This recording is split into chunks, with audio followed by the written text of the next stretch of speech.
2023 BMW XM Prototype First Drive, an M-exclusive SUV. BMW's first M-only model since the M1 targets the crowd currently driving a Mercedes-AMG G63 or Lamborghini Urus. BMW's been leaving money on the table. As the world's filthy rich get filthy richer and seek to flaunt their filthy richness in high-riding status symbols, the BMW Group is shut out. Sure, the BMW X5M and X6M are fast and flashy, but those models top out in the bottom half of the $100,000 range, and if the valet can easily afford a used 6-cylinder or diesel version of your car, it's not getting parked up front. The XM aims to fill that rich green space between today's top X-Utes and the mesospheric Rolls-Royce Cullinan while serving as a 50th birthday present for BMW M. The striking XM concept first shown in 2021 at Art Basel in Miami Beach, Florida, featured a hybrid powertrain rated at 750 HP and 738 lb-ft of torque, but the very early prototype XM we were invited to drive in Austria was rated at 644 HP and 590 lb-ft. Fear not, we were told, there will be two variants, the top of which could potentially wear the competition moniker. Then again, maybe not. The design brief for the XM was to make it drive better than the AMG G63 and be more comfortable than the Lamborghini Urus. That's because its top three global markets will be North America, China, and the Middle East, which explains the M-Lounge rear seat that will largely translate to production. All that comfort adds too much weight to make the XM a practical track rat. Rather, it's configured to serve as the ideal rig for towing a proper race car to the track. This makes the competition label an uncomfortable fit, so maybe CSL gets repurposed to mean coupe, like, /sport/ luxury? Will the XM share its platform with the 9M60? Being built upon the CLAR architecture, it's designed to be assembled alongside its X3 through X7 stablemates at the Spartanburg, South Carolina, assembly plant, with a steel unibody and aluminum doors, hood, and hatch. The 9 rides on a bespoke aluminum space frame topped by a multi-material monocoque, but it's also designed to be produced alongside CLAR products in Dingolfing, Germany, so the two may indeed share some key hardpoints and suspension bits. All XMs will get the latest S68 generation 4.4-liter twin-turbo V8, paired with an electric motor mounted where the torque converter would otherwise go in a ZF 8-speed automatic, as in the 530e hybrid. The XM's electric motor is not related to the new 9's motors, which swap permanent magnets for a brushed electromagnet in the rotor. We expect it will share a lot with the 530e's permanent magnet machine, as simply bolting the engine from the 760i to the motor from the 530e should achieve output numbers in the ballpark of the lower spec setup. And we'd bet that simply turning up the wick on the 4.4-liter so it matches the power density of the 4.0-liter Urus engine will achieve the higher output figures. BMW is not yet saying how big the XM's battery is, but it's good for 48 miles of electric driving on the WLTP cycle, or an estimated 30 EPA-rated miles.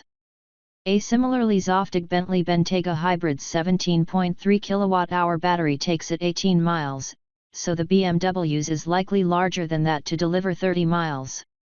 Front-to-rear torque is delivered mechanically using the typical BMW system.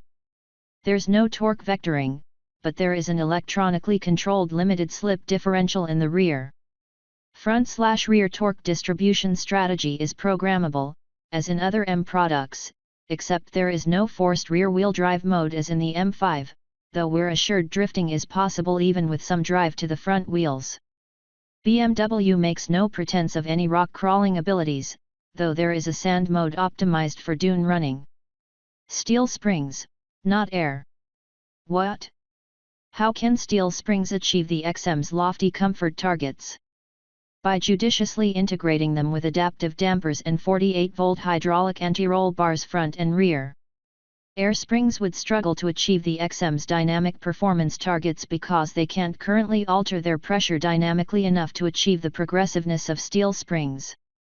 This causes air springs to float more over whoops and dips in the road. Having active anti-roll bars to manage body lean and very fast-acting adaptive dampers to manage impact harshness and control rebound allows the springs to be softened enough to meet the comfort target. Rear wheel steering of up to 7 degrees, a first for a BMW X, also helps make this long wheelbase vehicle feel more agile. XM unique steel brakes include 20-inch rotors and 6-piston calipers in front and 19-inch and 4-piston pieces in back. The calipers can be ordered in blue, red, or black and framed by a choice of 22 or 23-inch wheels wrapped in performance Pirelli P0 rubber. YXM, SENS number. Mercedes offers several AMG exclusive products, and they sell at greater profit margins than those sharing bodywork with a Benz variant, and to date BMW's only M-exclusive model was the E26 M1 supercar, of which only 453 were produced between 1978 and 1981.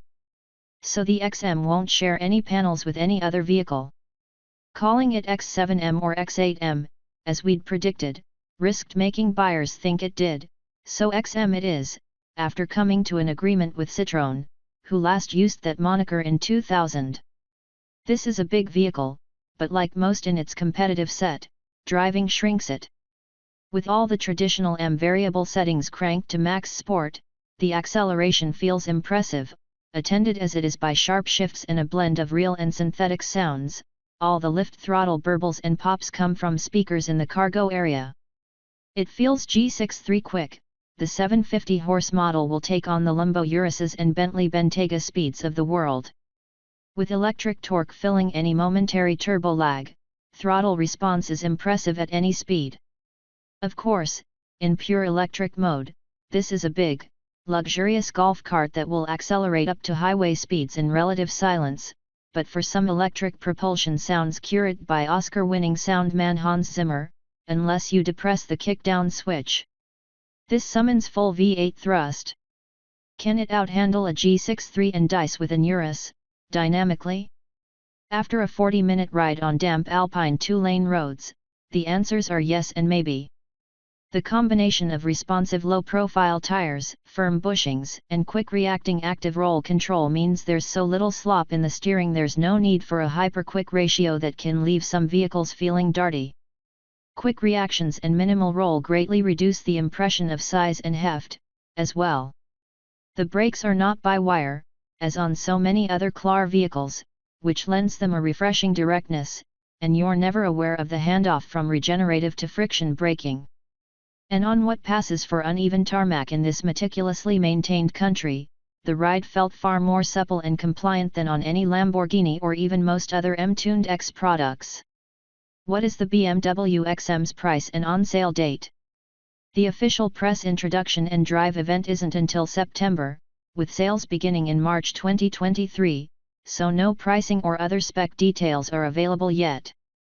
When we gaze into our crystal balls, we see BMW aiming somewhere right between the Mercedes-AMG G63, $157,500, and the similar but far less powerful Bentley Bentayga Hybrid, $162,725, with the even more exclusive 750 HP variant reaching for the middle ground between Aston Martin's DBX, $179,986, and the Lambo and the Bentayga S, both at $220,000 and change.